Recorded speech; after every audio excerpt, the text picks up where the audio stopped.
Bien, Dios les bendiga. Entonces hoy día vamos a hablar de algo para permanecer firmes contra todo lo que se nos ponga por delante. Dios nos da las herramientas. Somos la Iglesia Semilla, ya saben, estamos en Instagram, en Facebook. Entonces vamos a hablar hoy día de esto, de la armadura de Dios. Efesios 6 del 10 al 20. Yo lo voy a leer. Dice así. Por lo demás, hermanos míos, fortaleceos en el Señor y en el poder de su fuerza. Vístanse de toda la armadura de Dios para que puedan estar firmes contra las acechanzas del diablo. Porque no tenemos lucha contra sangre y carne, sino contra principados, contra potestades, contra los gobernadores de las tinieblas de este siglo, contra huestes espirituales de maldad en las regiones celestes. Por tanto, tomad toda la armadura de Dios para que podáis resistir en el día malo. Y habiendo acabado todo, estad firmes. Estad firmes, ceñido pues vuestros lomos con la verdad, y vestidos con la coraza de justicia, y calzados los pies con el apresto del Evangelio de la paz. Sobre todo tomad el escudo de la fe, con que podáis apagar todos los dardos de fuego del maligno, y tomad el yelmo de la salvación, y la espada del Espíritu, que es la palabra de Dios, orando en todo tiempo, con toda oración y súplica, y en el Espíritu, y velando en ello con toda perseverancia y súplica por todos los santos. Amén. La armadura de Dios. Pablo nos compara con un soldado, aunque también en otros capítulos hace la analogía con el atleta y también con el labrador. Dice que el labrador, para disfrutar de los frutos, debe trabajar primero. Y el atleta debe correr, ¿cierto? Eh, en forma honesta. Porque todos los que corren en este reino, todos llegan. Pero me gusta esta de la armadura de Dios porque Pablo se inspira en el soldado romano y, y dice que eh, debemos fortalecernos en el Señor y en el poder de su fuerza. Tenemos que vestirnos de toda esta armadura de Dios para estar firmes contra las acechanzas del diablo. Ojo que esta guerra no es contra personas, sino más bien contra principados, potestades, gobernadores de las tinieblas. Eh, Pablo quiere que estemos listos, siempre preparados para defendernos, ¿ya? Y veamos. Hace un tiempo vimos los enemigos del cristiano, no sé si se acuerdan. Vimos todos los tres enemigos. ¿Alguien que quiera abrir el micrófono y decir cuáles son los tres enemigos que tenemos nosotros como cristianos?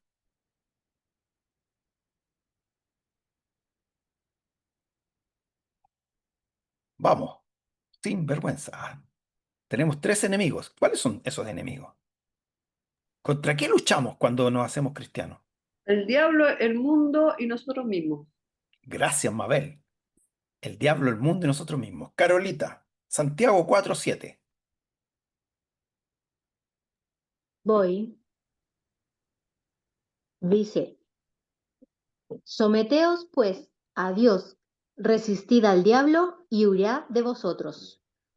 Sométanse a Dios, o sea, cubrámonos, abriguémonos, arropémonos con el Señor. Resistamos al diablo y él huirá, porque el diablo ya está derrotado. Nosotros, solo este es un resumen, el diablo ya está derrotado. En la cruz Jesús lo derrotó y él no tiene ni arte ni parte con nosotros, pero tenemos que someternos a Dios para resistir porque él igual ataca. ¿Cómo ataca? Con mentiras, con ideas, ¿ya?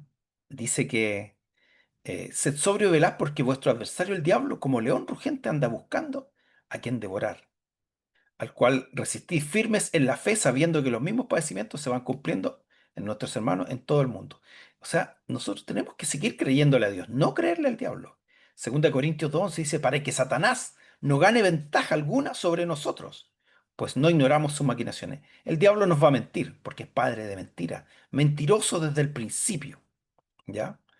El segundo enemigo es el mundo. Primera de Juan 2:15, hermana Gloria. Amén.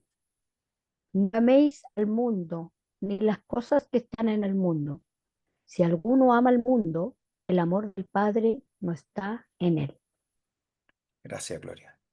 Cuando habla de mundo, está hablando, cuando dice, porque de tal manera amó Dios al mundo, está hablando de la gente. El mundo ahí es la gente. De tal manera amó Dios a las personas. Pero cuando habla aquí del mundo, no ames el mundo, no está hablando de la gente, sino que está hablando de la filosofía de este mundo, ni las cosas que están en este mundo. Si alguno no ama al mundo, el amor del Padre no está en él. Porque Dios ama al mundo, ama a las personas. Lo que no ama son las ideas de este mundo, la filosofía, la forma de vida, ¿ya? Em, es interesante porque hay iglesias que dicen, no, yo no me junto porque yo no amo al mundo. Pero si Dios ama al mundo, a la gente, lo que no ama son las ideas de este mundo, ¿ya? Eh, Juan 17:14 dice, yo les he dado tu palabra y el mundo los aborreció, porque no son del mundo como tampoco yo soy del mundo.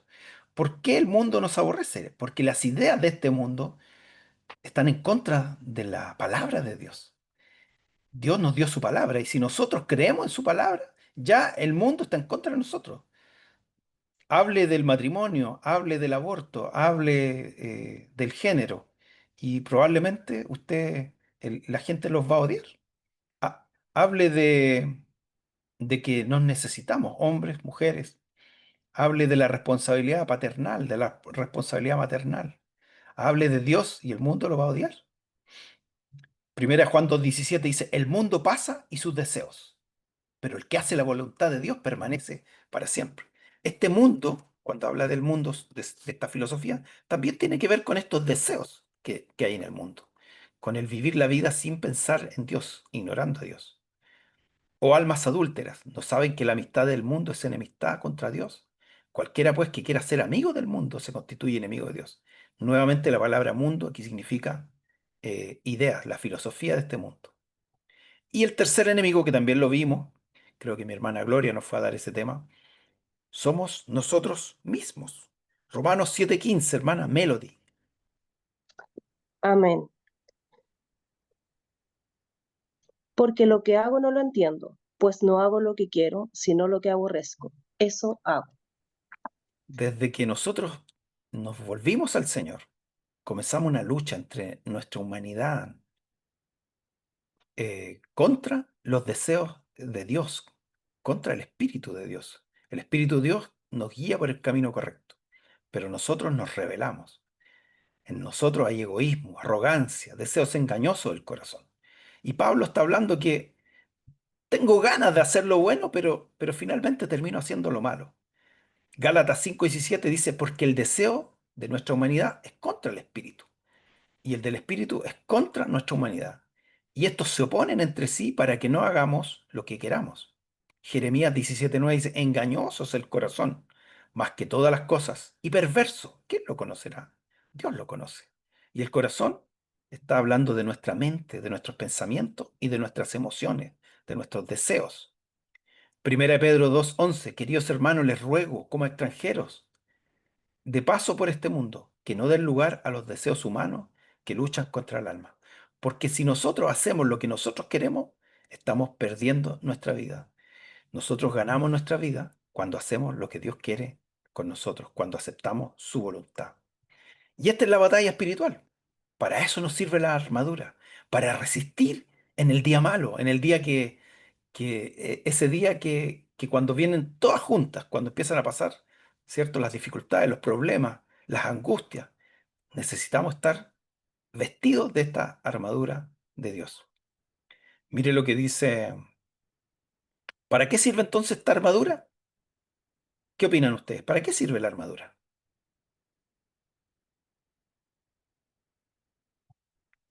Para luchar, Amén. No solo para luchar, también para defendernos, Para protegernos. para protegernos, así es. Dice 2 Corintios 10, 3, 5. Pues aunque andamos en la carne, y cuando dice carne es la humanidad, no militamos según la carne, porque las armas de nuestra milicia no son carnales, o sea, no son humanas, sino poderosas en Dios para la destrucción de fortalezas, derribando argumentos, toda altivez que se levanta contra el conocimiento de Dios, llevando cautivo todo pensamiento a la obediencia de Cristo.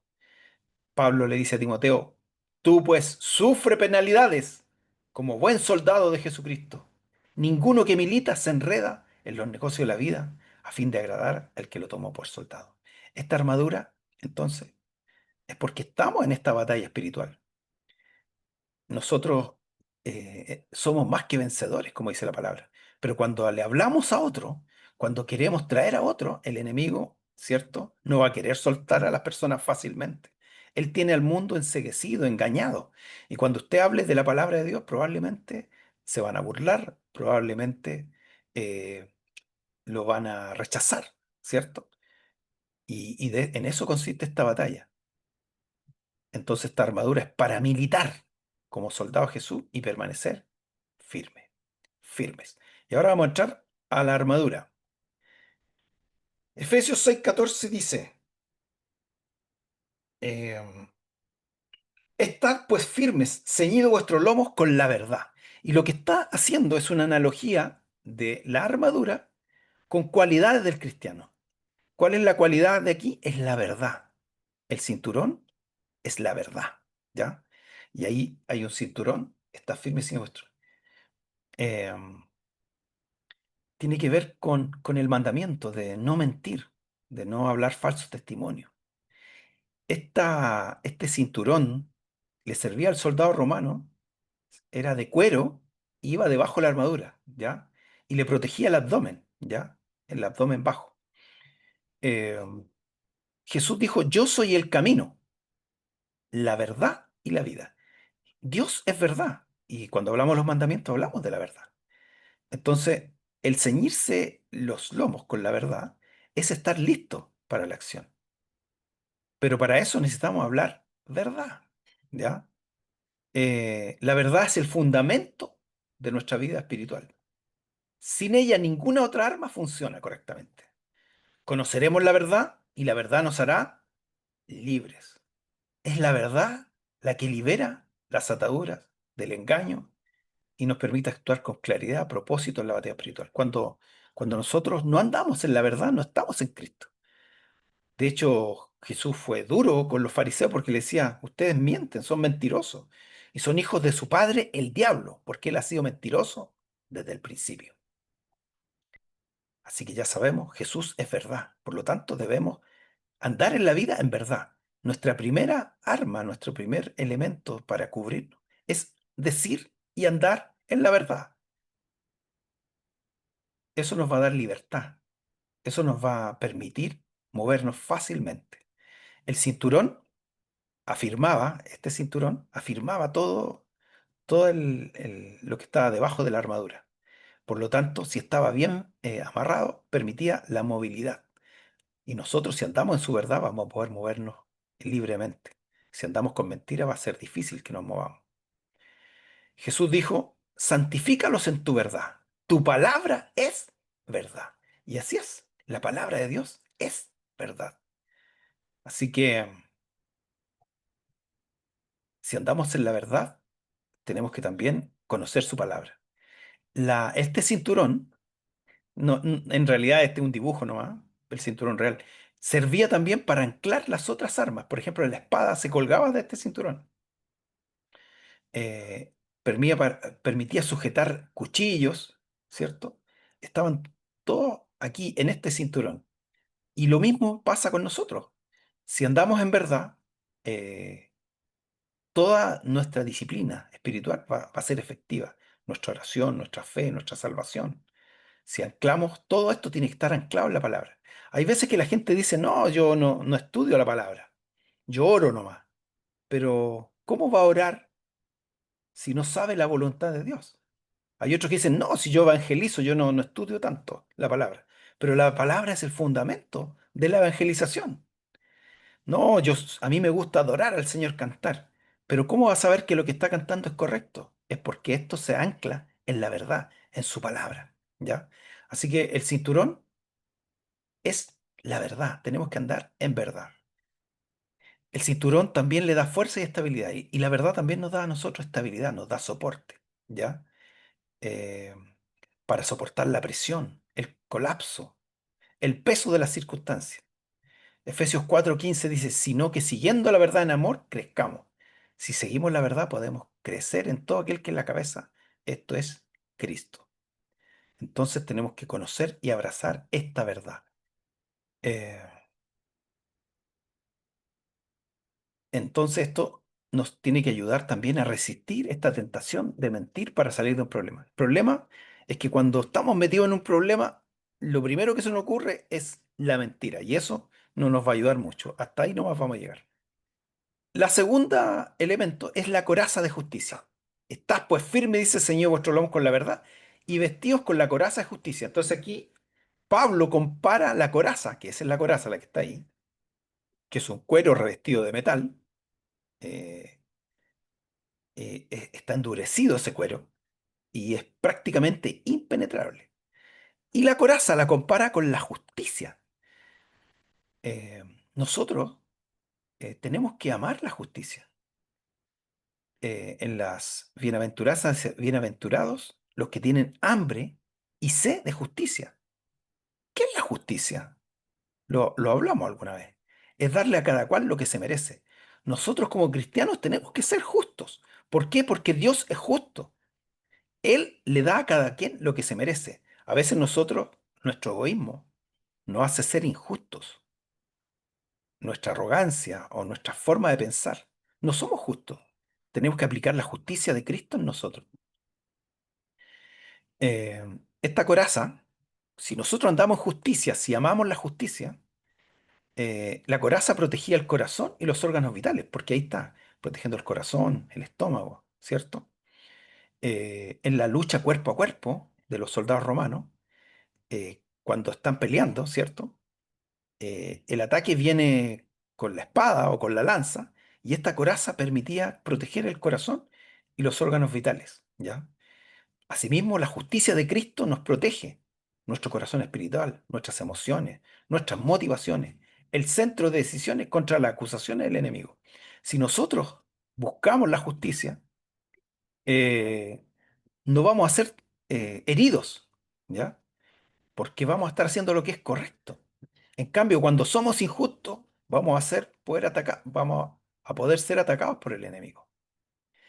La coraza también daba confianza en el combate. Eh, si alguien no tenía la armadura, ¿cierto? Y era atacado por un ejército, probablemente iba a morir al tiro. Pero cuando se ponían la coraza, ellos sabían que estaban protegidos. Es lo mismo, nosotros tenemos que andar protegidos porque no vivimos según nuestra propia justicia, sino con la justicia de Dios. Eh, el enemigo nos va a querer acusar, pero nosotros cuando el enemigo nos acuse, usted tiene que decirle al enemigo, yo vivo según Cristo. Él me justifica, Él me perdonó, Él me lavó, Él me limpió. Y si en algo he fallado, abogado tengo en el cielo a Jesucristo, el justo. Esa es nuestra defensa. Esos son los ataques frontales. El enemigo va a querer decirte, mira, hiciste esto otro. Que si tú antes eras y así es. Y es típico cuando uno recién se acerca al Señor, que vienen, y no, pero si yo te conozco, tú soy falso. Más encima, lobo vestido de oveja. Esta coraza entonces está construida con la justicia de Jesús, que nos cubre de esos ataques del diablo, de la condenación, de la culpa, de las acusaciones. Y también le permitía al soldado libertad de movimiento, a pesar de que era un poquito pesada esta cosa. eh, pero eso, la justicia de Cristo entonces no nos paraliza, nos da libertad para servir y combatir espiritualmente. ¿Usted eh, anhela la justicia de Dios? Aunque no la anhelemos, tarde o temprano, Dios va a hacer justicia. Y si hay alguien justo, es Dios. Dios tenga misericordia de nosotros, porque a veces creemos ser justos, pero somos injustos. Pasamos a la siguiente. El calzado del Evangelio. El calzado del soldado, Pablo lo asemeja al Evangelio de la paz, ¿ya? Dice, y calzado los pies con el apresto del Evangelio de la paz. ¿Por qué? Porque en general estamos hablando del tiempo de Jesús, ¿ya? Si uno retrocede aquí en Chile 30, 40 años, había muchas familias que no tenían zapatos. Los hermanos usaban los zapatos de los hermanos y a veces andaba pata pelá. Imagínense en el tiempo de Jesús. Poca gente usaba zapatos. Entonces, para el soldado era importante tener un buen calzado Para el soldado era importante que sus pies estuvieran cubiertos porque estaba en la guerra misma, peleando en la batalla. Entonces, el calzado le daba seguridad para avanzar en el campo de batalla. Se aferraba al suelo sin problema. Estas sandalias tenían unos clavos que se aferraban al suelo. Mire, ahí, en la parte, voy a apuntar, ahí, eran como clavos que estaban abajo, que le permitían aferrarse al suelo. Eh, Generalmente en la escritura habla de la entrega del mensaje, del mensajero. El mensajero tenía que correr de un lado y tenía que caminar mucho los mensajeros. Por eso era importante el calzado del mensajero. En Isaías 52:7 dice, cuán hermosos son sobre los montes los pies de los que traen alegres nuevas, del que anuncia la paz, del que trae nuevas del bien, del que publica la salvación. Las buenas noticias entonces se llevan por largas distancias. Y por eso compara el calzado con el Evangelio, porque tiene que ver con los pasos, con el llevar este Evangelio a los que lo necesitan. Es esta disposición para proclamar el Evangelio de la paz. ¿Ya? ¿Usted está dispuesto a anunciar el Evangelio?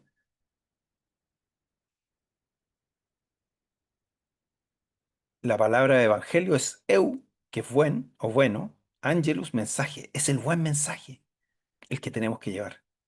Este mensaje es el que nos da a nosotros la estabilidad, la firmeza para mantenernos de pie sin resbalar, incluso en los terrenos difíciles de la vida, ¿ya?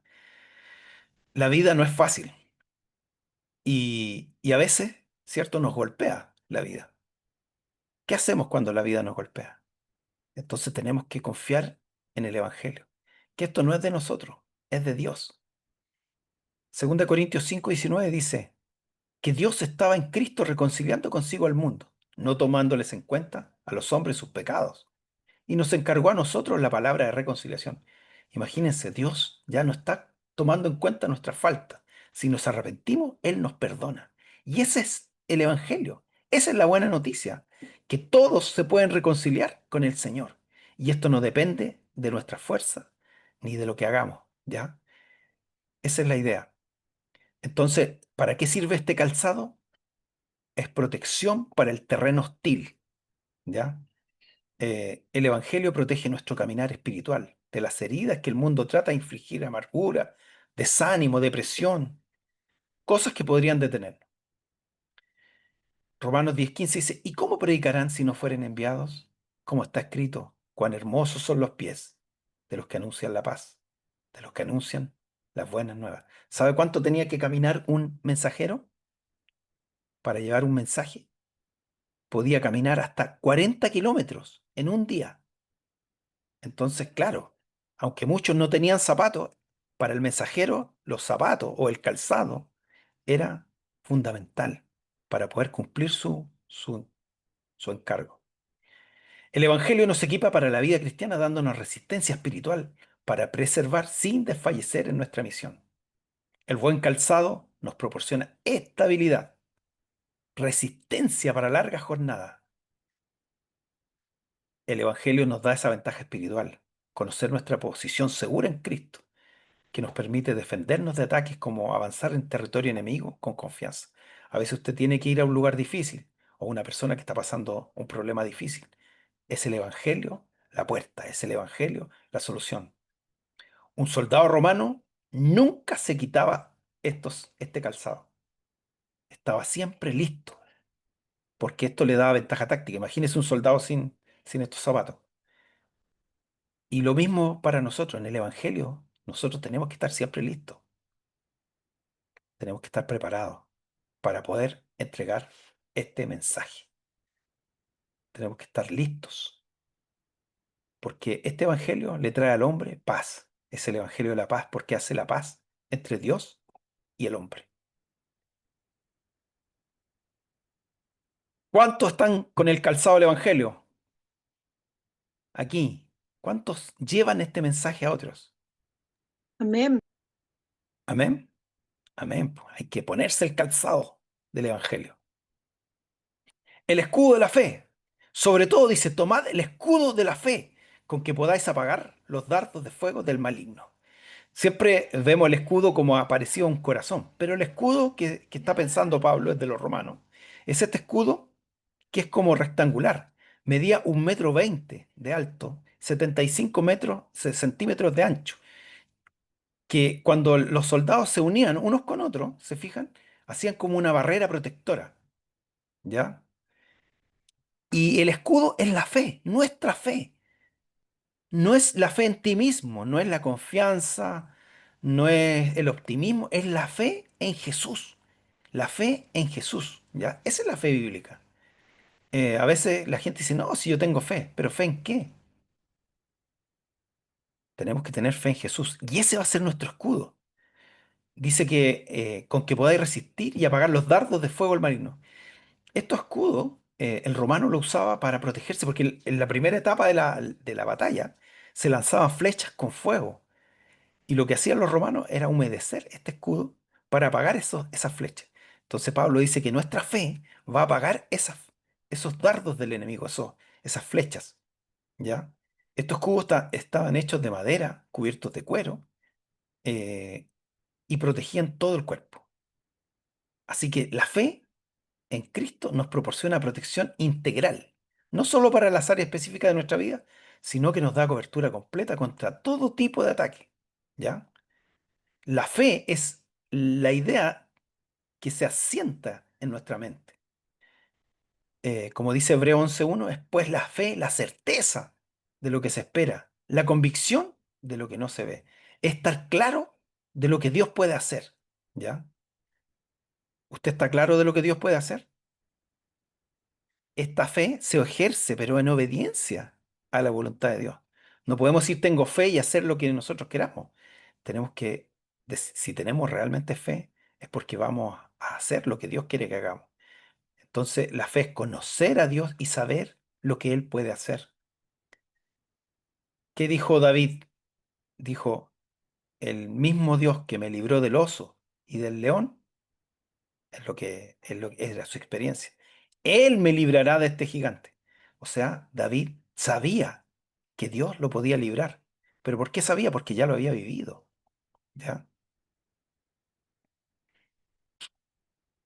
Eh, es esta cobertura completa. Es la capacidad para apagar esos proyectiles incendiarios que nos lanza el enemigo.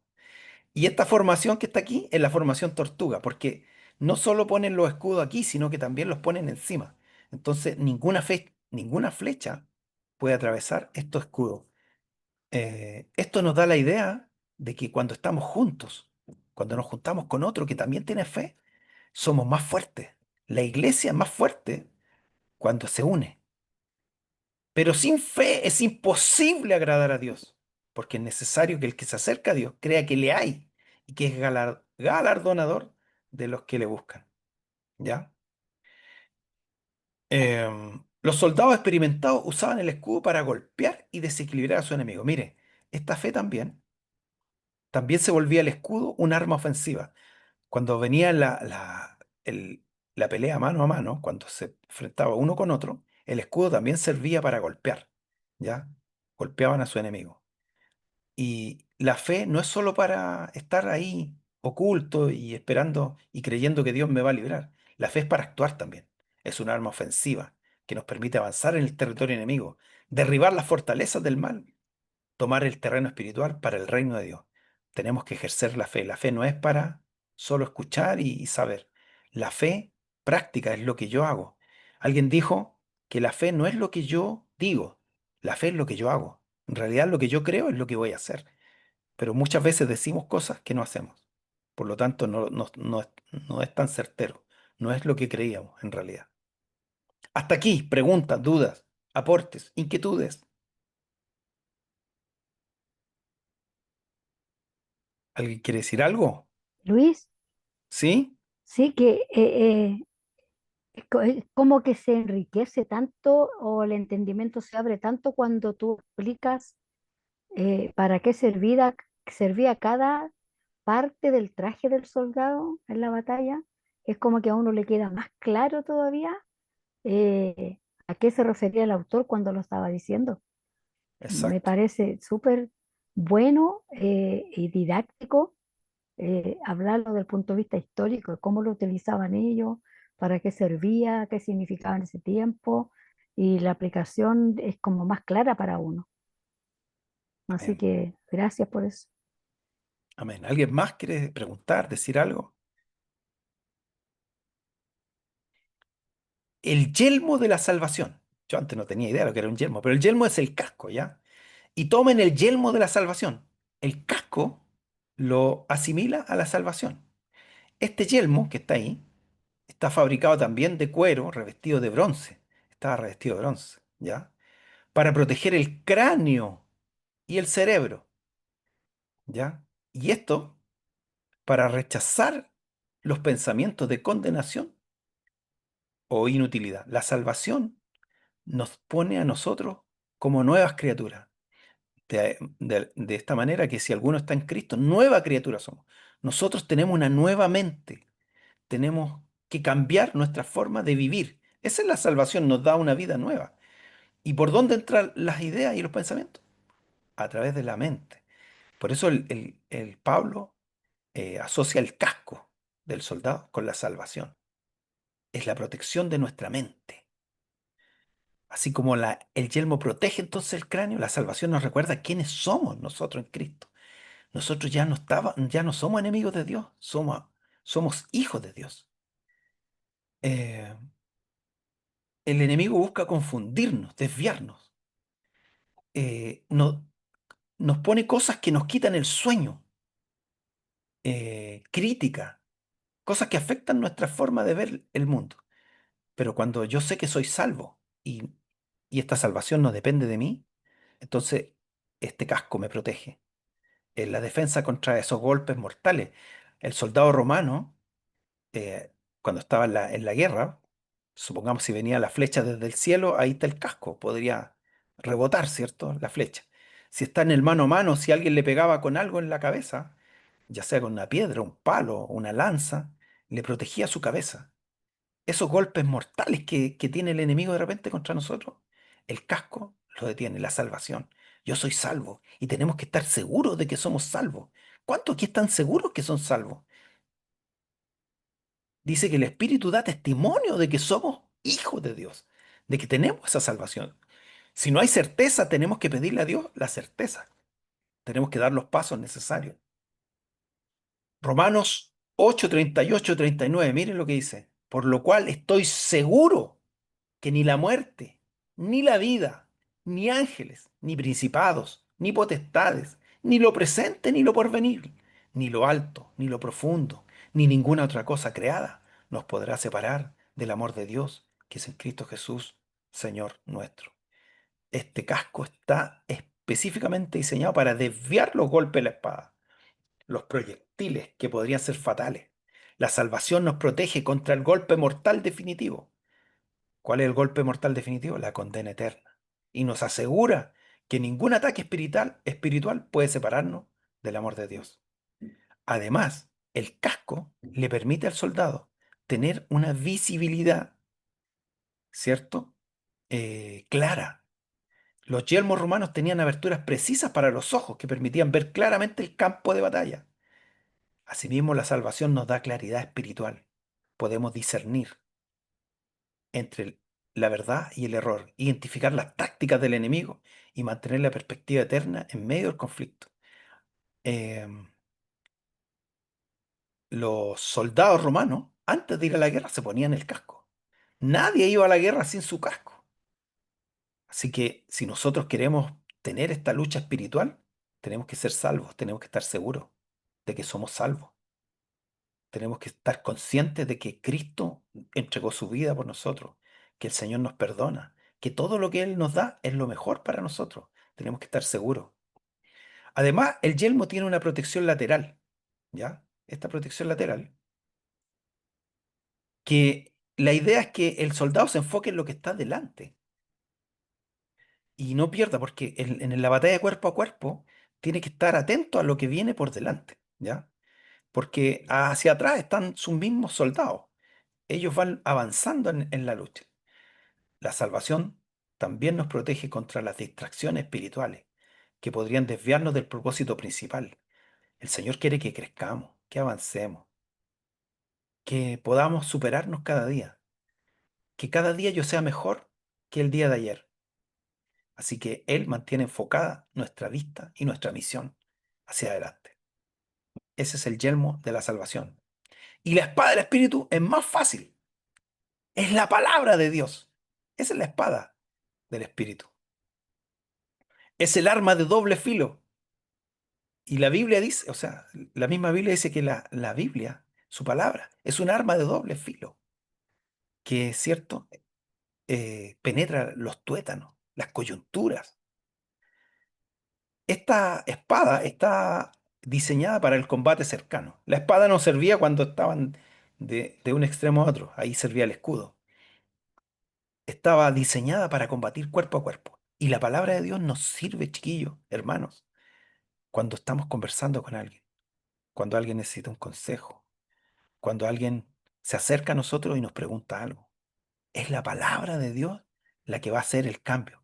Nosotros tenemos que estar listos y dispuestos para entregarla, pero es ese mensaje el que le va a dar libertad a la persona, el que le va a abrir los ojos. Es precisa y letal, ¿cierto? Esta arma es el arma precisa, su palabra. Por lo tanto, si no la sabemos, ¿cómo vamos a atacar? ¿Cómo vamos a dar un consejo? ¿Cómo vamos a enseñarle a las personas? ¿Cómo les vamos a predicar? Y esto es súper importante. Requiere de entrenamiento constante. Hay que escudriñar la palabra. Hay que buscar el consejo de Dios. Hay que saber cuál es su voluntad. ¿Qué es lo que Dios quiere conmigo? ¿Qué es lo que Dios quiere con la otra persona? ¿Cuál es el plan de Dios en este tiempo? Y esta es la única arma ofensiva de la armadura de la que habla Pablo. Y es efectiva solo cuando se desenvaina. Hoy día iba a ir a visitar a una persona. Fui a visitar a una persona. Pero me iba y yo dije, bueno, si ahí me contará su problema y yo le responderé. Y me acordé que iba a dar esta lección y yo dije, no, voy a llevar la Biblia. Porque ¿cómo voy a ir sin la Biblia? A veces nosotros nos confiamos demasiado en nosotros mismos. Pero la espada envainada nos sirve. Ahí en el cinturón no sirve. La espada sirve cuando yo la saco, cuando la ocupo. Y es increíble el efecto que produce en las personas la Biblia. Incluso que vean una Biblia, ellos ya saben de qué usted le va a hablar, porque tiene la autoridad y el poder de Dios. Es su palabra. ¿Cómo se defendió Jesús? Escrito está, ¿cierto? No solo de pan vivirá el hombre, sino de toda palabra que sale de la boca de Dios. Finalmente, dice, orando en todo tiempo, con toda oración y súplica en el Espíritu, y velando en ello con toda perseverancia y súplica por todos los santos. Dios desea que hagamos oraciones, que busquemos al Señor cada día, que oremos e intercedamos por nuestros hermanos. A ver si alguien me ayuda. Primera de Juan 1:9. Jeremías 33:3 primero. Jeremías 33:3. El primero que lo encuentre. Jeremías 33:3. Amén. Gloria. Clama a mí y yo te responderé y te Amén. enseñaré cosas grandes y ocultas que tú no conoces. Dios siempre responde. Dios va a responder. Va a responder sí, va a responder no y va a responder espera. El problema es que a veces nosotros no queremos esperar. Y tampoco nos gustan los no de Dios. A veces Dios dice no. Pero tenemos que buscarlo, tenemos que pedirle. No porque Dios me diga que espero, yo después no voy a orar. O no porque Dios me diga que no, entonces lo voy a hacer, no, porque yo sé que me va a decir que no. No, uno tiene que clamar al Señor, porque Él nos va a revelar cosas que no sabemos. Protección contra las tentaciones. Primera de Corintios 10:13. Primera de Corintios 10:13.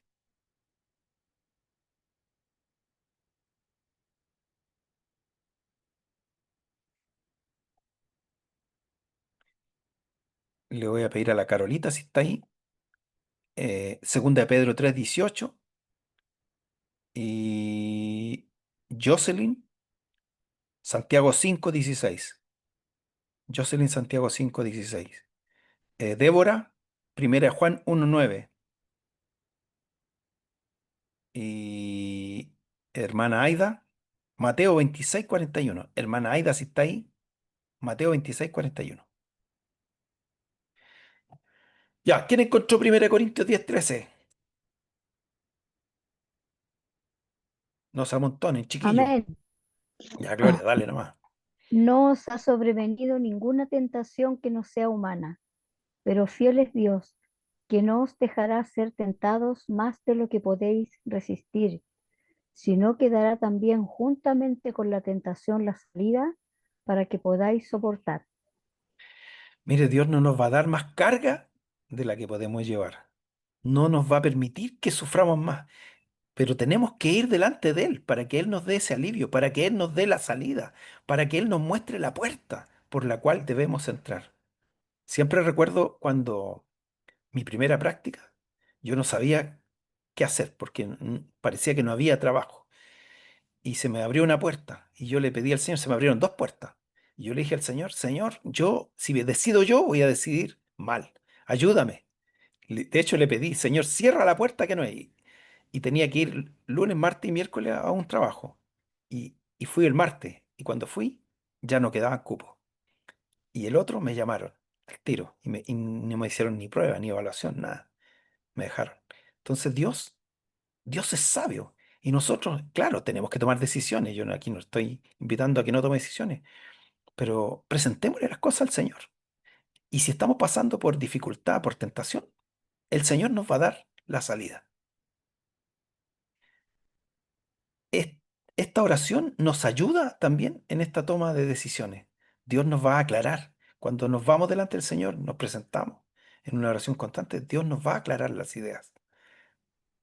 Vamos a tener paz en medio de la ansiedad. Cuando queremos cosas, cuando necesitamos cosas, eh, la palabra de Dios dice, pedís y pedís mal. Si el problema es que nosotros no sabemos pedir para tus deleites, Dios nos va a dar lo que necesitamos. A veces andamos ansiosos porque queremos cosas que no necesitamos, pero cuando oramos, Dios nos va a poner paz, ¿ya? Segunda Pedro 3:18. ¿Qué es lo que quiere Dios también en nuestra oración constante? Voy. Dice, ahí sí. Antes bien, creed en la gracia y el conocimiento de nuestro Señor y Salvador Jesucristo. A Él sea la gloria ahora y hasta el día de la eternidad. Amén. Amén. Creced en la gracia de nuestro Señor Jesucristo. Cuando oramos también nos fortalecemos, entendemos, conocemos más al Señor. La idea de la oración es saber qué es lo que Dios quiere. No es lo que generalmente oramos para pedir cosas, pero cuando oramos, Dios nos revela su voluntad, qué es lo que Él quiere. Nos alineamos a lo que Él quiere. Santiago 5:16. Amén. Amén. Jocelyn. Dice, confesaos vuestras ofensas unos a otros y orad unos por otros para que seáis sanados. La oración eficaz del justo puede mucho. Amén. La oración también nos sirve para interceder, para confesar nuestros pecados. Y la oración del justo puede mucho. Tenemos que orar delante del Señor. Cuando ya entendemos su voluntad, cuando nos alineamos con Dios, es más fácil entender lo que Dios quiere y podemos actuar libremente. Y obviamente, orar los unos por los otros. Tenemos que orar por nuestros hermanos. A veces pensamos, no, él no necesita oración. Todos necesitamos oración, porque todos estamos sujetos todavía a esta humanidad. ¿Cuándo vamos a ser libres de todo esto? Cuando el Señor venga, cuando Él nos transforme. Pero mientras vivamos, necesitamos los unos de los otros. Oren los unos por los otros, anímense los unos a los otros, confiésense sus pecados los unos a los otros. Así que esto tiene que llevarnos también, esta oración, al arrepentimiento y la confesión. Primera de Juan 1:9. Si confesamos nuestros pecados, Él es fiel y justo para perdonar nuestros pecados y limpiarnos de toda maldad. ¿Cómo vamos a confesar nuestros pecados si no oramos? ¿Cómo nos va a limpiar Jesús de toda maldad si no oramos? Tenemos que abrir nuestro corazón y decir, Señor, si el Señor sabe ya lo que hicimos, el Señor sabe lo que pensamos, el Señor sabe lo que está en nuestra mente, en nuestro corazón, tenemos que ir delante de Él y confesarle nuestros pecados porque Él es fiel y justo. Recuerden, aunque nosotros muchas veces fallamos, somos infieles, Dios no, Él permanece fiel. Mateo 26:41. Amén. Velad y orad para que no entréis en tentación. El espíritu a la verdad está dispuesto, pero la carne es débil. Amén. Tenemos que velar y orar. Y eso para vencer en esta lucha espiritual. Entonces, conclusión, Efesios 6:10 dice, por lo demás, hermanos míos, fortalezcanse en el Señor y en el poder de su fuerza. Debemos vestirnos de toda la armadura de Dios para resistir en el día malo. Van a venir días malos, hermanos. Si no porque estemos en Cristo no vamos a pasar por aflicciones. Si no porque estemos en Cristo, porque tengamos una vida nueva y una fe tremenda, no vamos a pasar por dificultades. Vamos a pasar por dificultades. Y cuando pasemos por esas dificultades, tenemos que estar vestidos de toda la armadura de Dios. ¿Cuál es la armadura de Dios? Debemos hablar la verdad. Debemos tener hambre y sed de justicia.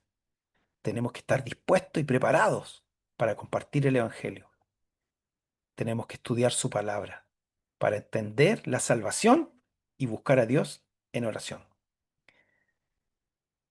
Comentarios, dudas, preguntas. Voy a dejar de compartir. ¿Qué les pareció? ¿Alguna duda, pregunta? Pastor, yo solo mencionar que para mí una tremenda bendición, el Señor sabía que esta era una de mis inquietudes. De hecho, lo expuse ahí en los exploradores, que lo diéramos como clase para nosotros mismos y después compartirlo con los niños. Así que, nada, oración Amén. respondida nuevamente del Señor. Así que muchas gracias, Pastor. Gracias, Melody. Muy bonita la clase. Amén. ¿En qué estamos fallando más? ¿En la verdad? ¿En la justicia? ¿En compartir el Evangelio? ¿En estudiar su palabra? ¿En entender la salvación? ¿O en la oración? ¿Dónde estamos cada uno de nosotros más débiles? ¿Qué nos falta de esta armadura?